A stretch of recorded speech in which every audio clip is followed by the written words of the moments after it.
Pernah kepikiran nggak sih, gimana caranya jalan tol layang yang megah, bandara modern, atau rumah sakit canggih itu bisa terbangun? Nah, hari ini kita akan bedah tuntas buku aturan main yang baru, yang bakal jadi cetak biru untuk semua proyek raksasa di masa depan Indonesia. Kita semua tahu ya, setiap negara itu kan punya mimpi besar. Mau punya jalanan mulus, layanan kesehatan kelas dunia, pasokan listrik yang nggak biar petet. Semua itu fondasi penting biar negara bisa maju. Tapi selalu ada satu pertanyaan besar. Nah, ini dia masalah klasiknya. Anggaran pemerintah itu kan ada batasnya. Sementara kebutuhan buat membangun infrastruktur baru dan canggih itu nggak ada habisnya. Jadi gimana dong caranya sebuah negara bisa mendanai semua proyek masif yang dibutuhkannya? Jawabannya ada di konsep ini, KPBU, atau Kerjasama Pemerintah dan Badan Usaha. Kalau kita lihat di pasal 1 peraturannya, intinya tuh gini, pemerintah dan pihak swasta patungan.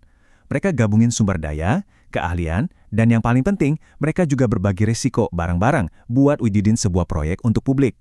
Dan inilah yang jadi pusat perhatian kita, baru aja dirilis buku aturan main yang baru dan resmi, yaitu Peraturan Menteri Pekerjaan Umum Nomor 1 Tahun 2026. Inilah panduan yang akan dipakai untuk semua kemitraan KPBU ke depannya. Terus kenapa sih harus ada aturan baru? Bukannya yang lama udah ada? Nah, ternyata aturan dari tahun 2021 itu dianggap udah nggak relevan lagi, terlalu lambat dan mungkin sedikit birokratis. Aturan baru ini dirancang khusus untuk memangkas semua hambatan itu. Tujuannya satu, bikin pembangunan jadi lebih ngebut dan jauh lebih efisien.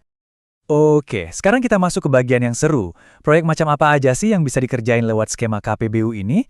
Anda mungkin bakal kaget karena cakupannya itu luas banget. Nggak cuma soal jalanan doang. Berdasarkan pasal 3 di peraturan ini, kita mulai dari yang paling fundamental dulu, infrastruktur sumber daya air. Ini termasuk bendungan-bendungan besar dan juga jaringan irigasi yang krusial banget buat pertanian kita. Lanjut lagi ke infrastruktur sosial.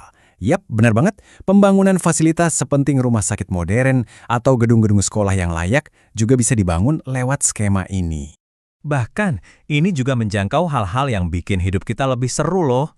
Bayangin deh, ada stadion olahraga baru yang megah atau pengembangan kawasan wisata yang bisa jadi destinasi kelas dunia. Itu semua masuk dalam cakupannya. Dan ini dia nih yang paling keren, yang nunjukin kalau aturan ini benar-benar mikirin masa depan. Pembangunan kota cerdas atau smart cities juga tercantum di sini. Ini bukti kalau cakupan aturannya itu sangat modern dan visioner. Tentu, proyek segede ini nggak bisa jalan sendiri. Setidaknya ada 3 pemain kunci yang perlu kita kenali. Pertama, ada PJPK. Anggap aja dia ini kapten tim dari pihak pemerintah. Lalu ada badan usaha, ini mitra swastanya yang bawa modal dan keahlian teknis. Terakhir, ada yang namanya Simpul KPBU, yang perannya kayak wasit atau koordinator, biar semua prosesnya berjalan lancar. Pertanyaan bagus. Kita udah kenal apa yang bisa dibangun dan siapa aja pemainnya. Sekarang, gimana sih prosesnya sebuah proyek itu bisa dimulai? Dari yang tadinya cuma ide, sampai jadi kenyataan. Nah, ini menarik banget. Menurut pasal 14, ternyata ada 2 pintu masuk utama buat sebuah proyek. Pertama, dari prakarsa pemerintah. Artinya, pemerintah yang punya ide dan rencana awalnya. Atau bisa juga lewat jalur kedua, yaitu prakarsa badan usaha, di mana pihak swasta yang justru datang ke pemerintah dengan sebuah proposal proyek yang inovatif. Meskipun pintu masuknya bisa beda, rute perjalanannya itu kurang lebih sama untuk semua proyek. Ada 4 tahap besar, mulai dari perencanaan, yaitu saat ide awal diuji. Lanjut ke penyiapan. Di sini, studi kelayakan yang super detail dibikin. Ketiga, tahap transaksi. Ini semacam kontes di mana pemerintah memilih mitra swasta terbaik lewat lelang. Dan terakhir, tahap manajemen, yaitu saatnya pembangunan dimulai sampai akhirnya infrastruktur itu bisa kita nikmati. Oke, kita udah ngobrolin aturannya, para pemainnya, sampai prosesnya. Sekarang kita sampai ke pertanyaan yang paling penting. Terus, untungnya buat kita-kita ini, buat masyarakat biasa, apa? Pada akhirnya, semua kerumitan ini tujuannya mengerucut ke 3 hal utama. Pertama, kita sebagai masyarakat bisa dapat layanan publik yang lebih bagus dan efisien.